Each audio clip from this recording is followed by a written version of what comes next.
Shalom saudara yang dikasih Tuhan. Kembali kita akan melanjutkan pelajaran The Secret of Yunus. Kita sudah masuk di pasal 3 dan kita akan masuk di ayat yang ke-5 sampai ayat yang ke-10. Kemudian kita akan mempelajari sendiri ayat yang ke-10 itu, saudaraku. Jadi hari ini kita melihat ayat 5 sampai 10. Kemudian di video akan datang kita akan melihat ayat yang ke-10 itu sendiri. Oke. Ayat yang ke-5, orang Niniwe, saya bacakan dalam terjemahan baru. Orang Niniwe percaya kepada Allah, lalu mereka mengumumkan puasa dan mereka, baik orang dewasa maupun anak-anak, mengenakan kain kabung. Ayat yang ke-6, setelah sampai kabar itu kepada raja kota Niniwe, turunlah ia dari singgasananya, ditanggalkannya jubahnya, diselubungkannya kain kabung, lalu duduklah ia di abu. 7. Lalu atas perintah raja dan para pembesarnya, orang memaklumkan dan mengatakan di Niwis demikian, manusia dan ternak, lembu, sapi, kambing, domba tidak boleh makan apa-apa, tidak boleh makan rumput dan tidak boleh minum air. Yang ke-6, yang ke-8, haruslah semuanya manusia dan ternak berselubung kain kabung dan berseru dengan keras kepada Allah, serta haruslah masing-masing berbalik dari tingkah lakunya yang jahat dan dari kekerasan yang dilakukannya. Ayat 9, siapa tahu mungkin Allah akan berbalik dan menyesal serta berpaling dari murkanya yang bernyala-nyala itu sehingga kita tidak binasa. Ayat 10, ketika Allah melihat perbuatan mereka itu, yakni bagaimana mereka berbalik dari tingkah lakunya yang jahat, maka menyesallah Allah karena malapetaka yang telah dirancangkannya terhadap mereka, dan ia pun tidak jadi melakukannya. Amin, saudaraku. Di 6 ayat ini kita melihat Niniwe setelah mendapat pengumuman dari Yunus 40 hari lagi akan ditunggang balikan. Niniwe takut. Dia percaya kepada Allah dan mengumumkan puasa, baik orang dewasa maupun anak-anak mengenakan kain kabung, kain karung, saudaraku. Tanda pertobatan, tanda menyesalan, perkabungan. Dan rajanya pun juga ikut. Bahkan rajanya menyuruh manusia dan ternak dan hewan itu kan tidak perlu, tapi ya karena rajanya kurang paham, sudah ternaknya harus puasa juga, bertobat juga. Padahal hewan itu tidak perlu, karena mati ya sudah hilang. Manusia mati baru ada jangan sambungannya surga atau neraka. Tapi kan rajanya tidak ngerti, hewannya disuruh puasa juga. Waduh, hewannya juga dikenakan kain kabung juga. Wah, ini pertobatan yang luar biasa, saudaraku. Dan sehingga Allah menyesal. Ada istilah Allah menyesal, itu kita akan melihat nanti di video yang selanjutnya. Lebih dalam lagi kita melihat, saudaraku. Dan hukuman Niniwe tidak jadi dilakukan. Luar biasa. Penginjilan Yunus berhasil. Penduduk yang luasnya itu ya 2 kalinya Malang kurang lebih, saudaraku, itu bertobat. Wow, ada kegemparan besar di sorga, di mana yang seharusnya binasa penduduk yang begitu banyak bisa bertobat semua. Ini mereka percaya. Ini luar biasa usahanya Niniwe untuk bertobat. Bayangkan, saudaraku. Pertanyaannya di sini, mengapa Niniwe bisa langsung percaya perkataan Nabi Yunus? Kenapa? Karena kemungkinan besar adalah karena mereka sudah sering berhubungan dengan bangsa Israel. Mereka yang menjajah, mereka yang menyerang Israel. Mereka tentu saja mendengar Allah orang Israel yang begitu luar biasa. Oleh karena itu begitu Yunus mengabarkan Injil, Niniwe langsung ketakutan dan bertobat. Ini sekali lagi bukan karena pribadi Yunus yang penuh kuasa. Yunus ini orang jelek, saudaraku, di mana dia pernah mengingkari, tidak taat akan rencana Tuhan. Yunus bukan pribadi yang penuh kuasa, melainkan memang kota Niniwe memang meresponi firman Tuhan melalui Yunus. Pribadi Yunus tetaplah jelek. Dia menginjil dengan terpaksa. Nanti saya akan buktikan pada waktu kita belajar pasal 4. Yunus marah-marah. Aduh, berikan tanda dia menginjil dengan terpaksa. Mungkin ya kalau saya boleh menggambarkan, bertobat, mungkin kan marah-marah dia, bertobat tuh, nanti 40 hari ya Allah akan menunggang balikan ini kalau bertobat. Udah ya, nggak tahu ya, kalau nggak bertobat, yes, tak tanggung, udah, yes. Ala kadarnya penginjilan, tapi penginjilan ala kadar Yunus ini, Niniwe bertobat sungguh-sungguh. Pertobatan yang dilakukan Niniwe itu Sama dengan prinsip pertobatan sejati yang sudah saya terangkan sebelumnya video-video di atas, di video pasal 1 ayat 8-16. Kita tahu kan pertobatan sejati itu mengandung dua pengertian, yaitu berbalik arah, bahasa Ibrani syub, Yeskiel 33 ayat 14, Yeremia 24 ayat 7, dan pembaharuan pikiran, bahasa Yunani-nya metanoia, Lukas 5 ayat 32. Jadi berbalik arah, kemudian pembaruan pikiran diisi dengan kuasa Allah. Ini dikerjakan penduduk Niniwe. Mereka berbalik dari tingkah lakunya yang jahat dan mereka mau diperbaharui. Yang pada konteksnya Niniwe ini, pengertian Niniwe yang sederhana ini, pembaruannya dalam mereka melakukan puasa. Sekali lagi ini diajarkan tentang pertobatan sejati melalui peristiwa ayat yang ke-5-10. Jangan ada pertobatan setengah-setengah. Saya bertobat tapi cuma di mulut, tidak ada perubahan dalam hati, tidak ada pembalikan arah.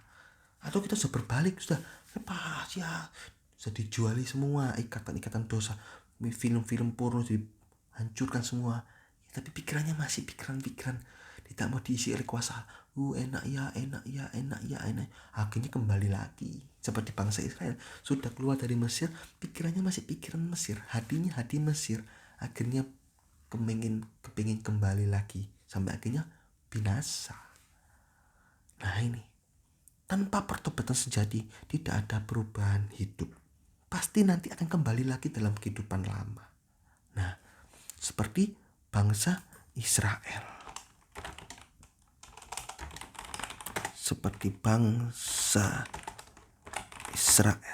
Hatinya Mesir masih ada.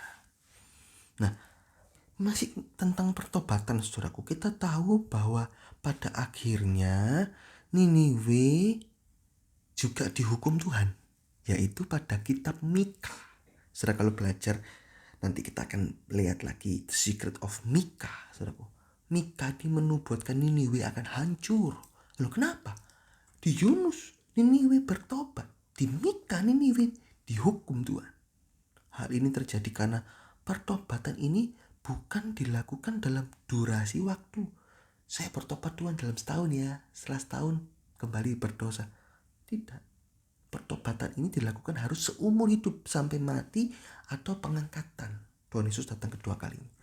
Jika pada awalnya saja bertobat, tapi tidak ada konsistensi, maka tetap saja kembali dalam kehidupan lama.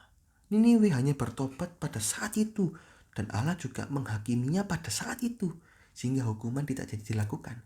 Tapi pada berjalannya waktu, Niniwe kembali lagi berbuat jahat, sehingga hukuman Allah tetap turun pada akhirnya. Nah, Niniwe kembali dalam perbuatan yang jahat. Kenapa? Karena, saudaraku, ada 3 alasan. Yang pertama, tidak ada konsistensi. Penting konsisten ini, saudaraku. Sekali kita lengah, maka iblis akan masuk dan merusak lagi. 1 Petrus 5 ayat yang ke-8. Berjaga-jagalah, lawanmu si iblis yang seperti singa mengaum-ngaum mencari siapa yang dapat ditelannya, saudaraku. Ini 1 Petrus 5:8. Jangan beri kesempatan pada iblis. Efesus 4 ayat yang ke-27. Konsisten. Kerjakan perkara-perkara di atas dengan konsisten. Dan kedua, isi pertobatan dengan cara yang salah. Niniwe mengisi pertobatan dengan cara yang salah.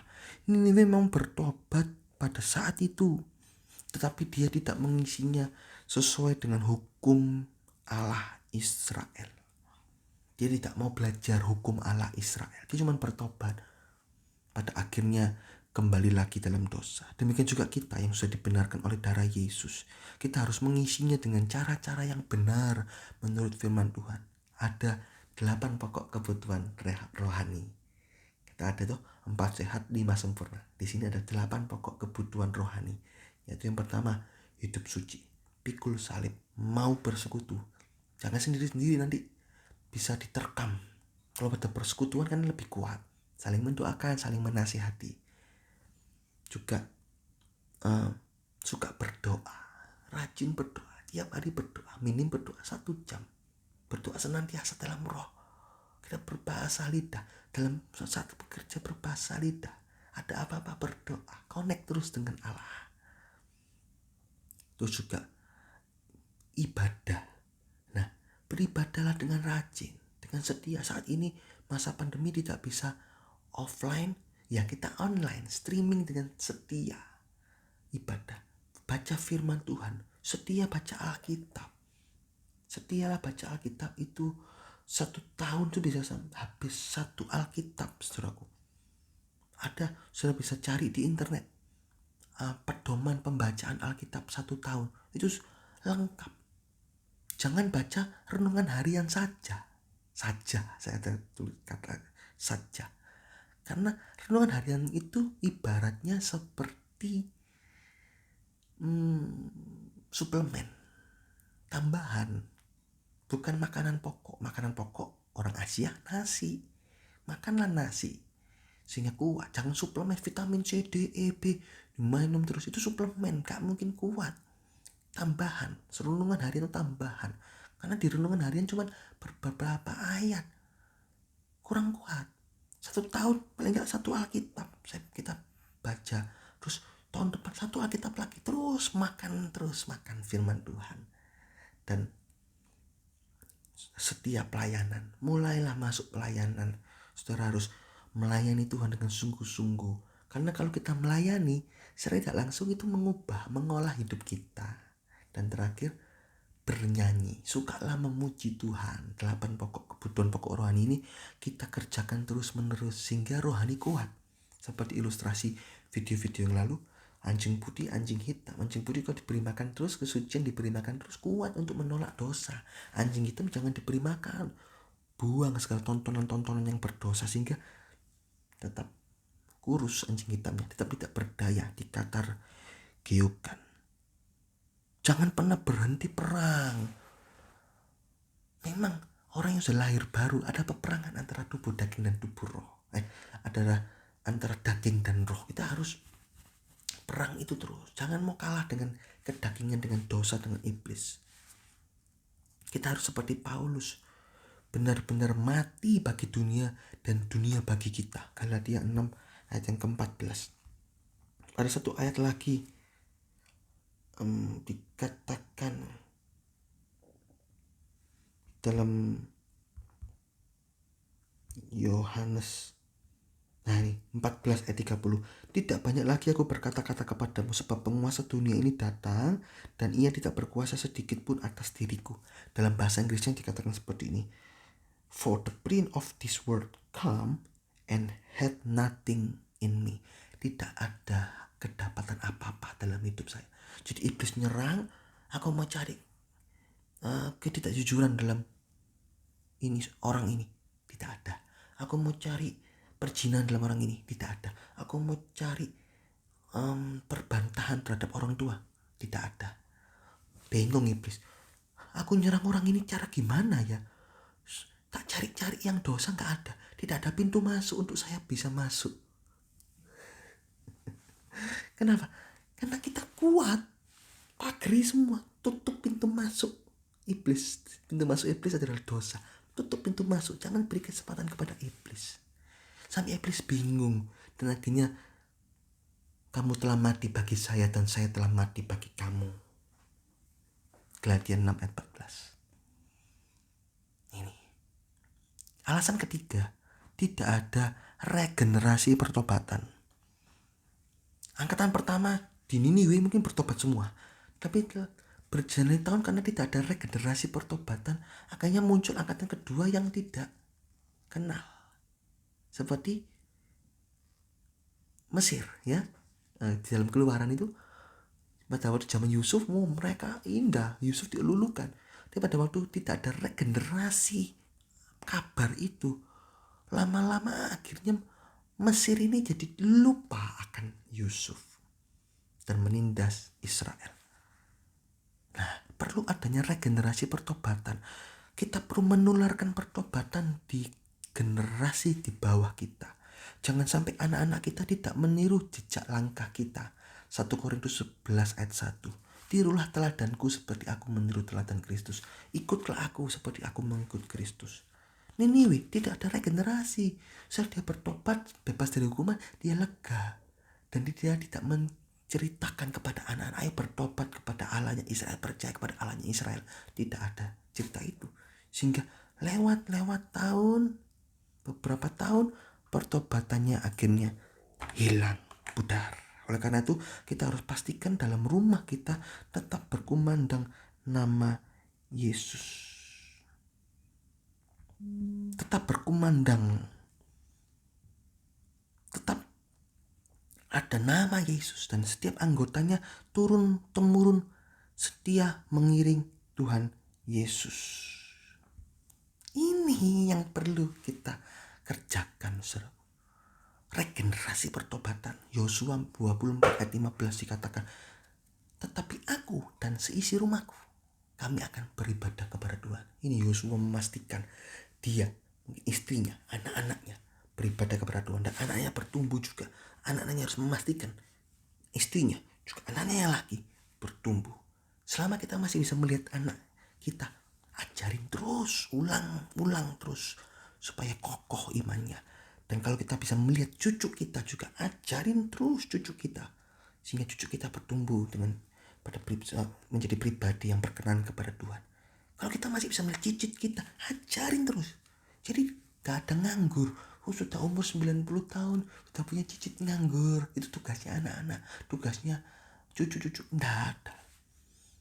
Selama masih hidup, regenerasi terus.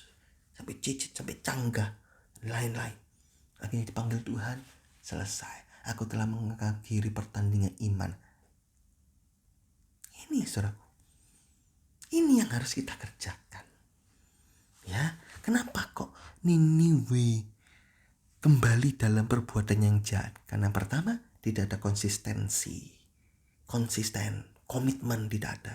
Kedua, mengisi pertobatan dengan cara yang salah. Nggak ada penggembalaan, tidak ada keinginan untuk berguru, belajar kepada Allahnya orang Israel, tidak ada. Dia bertobat ala kadarnya. Dan ketiga, tidak ada regenerasi berita pertobatan. Regenerasi pertobatan tidak ada. Jangan sampai peristiwa Niniwe yang kembali berbuat jahat ada dalam hidup kita. Jangan sampai ada dalam keluarga kita. Pastikan kita kokoh, setia melayani Tuhan, setia mengiring Tuhan. Ya saudaraku, puji Tuhan, sedikit dalam kebenaran firman Tuhan dari Yunus 3 ayat yang ke-5 sampai yang ke-10. Kita mau belajar sungguh-sungguh, renungkan baik-baik. Jangan sampai kita kembali berkubang pada dosa, melainkan terus bertumbuh sampai kita masuk surga. Puji Tuhan, Tuhan Yesus memberkati.